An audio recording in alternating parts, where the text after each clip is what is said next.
Hi, so what if I told you that the individual's best interests are actually in the company's best interests as well?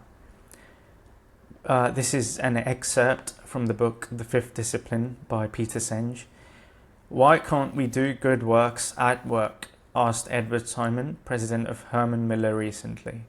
He says, business is the only institution that has a chance, as far as I can see, to fundamentally improve the injustice that exists in the world. But first, we will have to move through the barriers that are keeping us from being truly vision-led and capable of learning. According to self-determination theory, when environments support three basic psychological needs, that is autonomy, belonging, and competence, people thrive. When these needs are thwarted, however, motivation and mental health suffer. There is a great deal of psychological suffering in the world, and people seek purpose through structures, religion, relationships, friendships, family, but most of all through work, because everyone has to earn a living and people have a deep need to belong to something larger than themselves, what Peter Senge calls the learning organization. This same pattern exists in friendships and relationships too, and in family. People seek camaraderie, places where they contribute something and see themselves as part of a group. What we often call being part of something bigger than ourselves may fundamentally be a desire for belonging, a deeply human need that may also be an untapped source of value beyond what current economic theories of motivation or human behavior can capture. Business is uniquely positioned here because participation is nearly universal and recurring. It may therefore be one of the largest underutilized social technologies, not only for satisfying human psychological needs at scale, but also for creating values in ways that traditional models struggle to account for.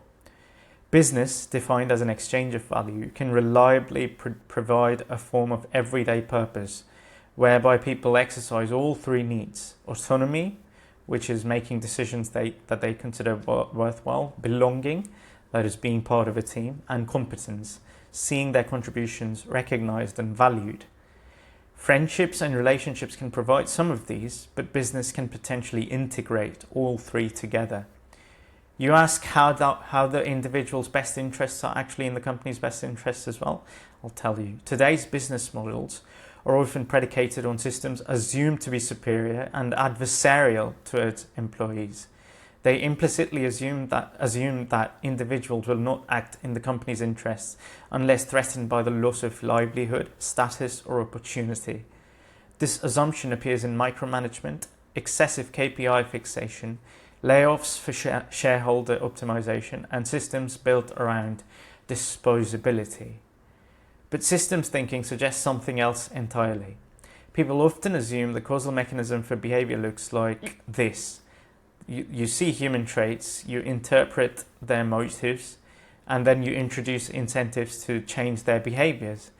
But human systems, and then you sort of are flabbergasted when their behavior doesn't change, because maybe human systems may actually operate more like humans interact with other humans, and then there's sort of a local set of incentives forms, which gives rise to patterns of interaction, which gives to emergent behavior pervading the entire group of humans, which gives rise to common behavioral traits that mostly everyone seems to embody, which feeds back into future interactions right from where humans interact with other human beings.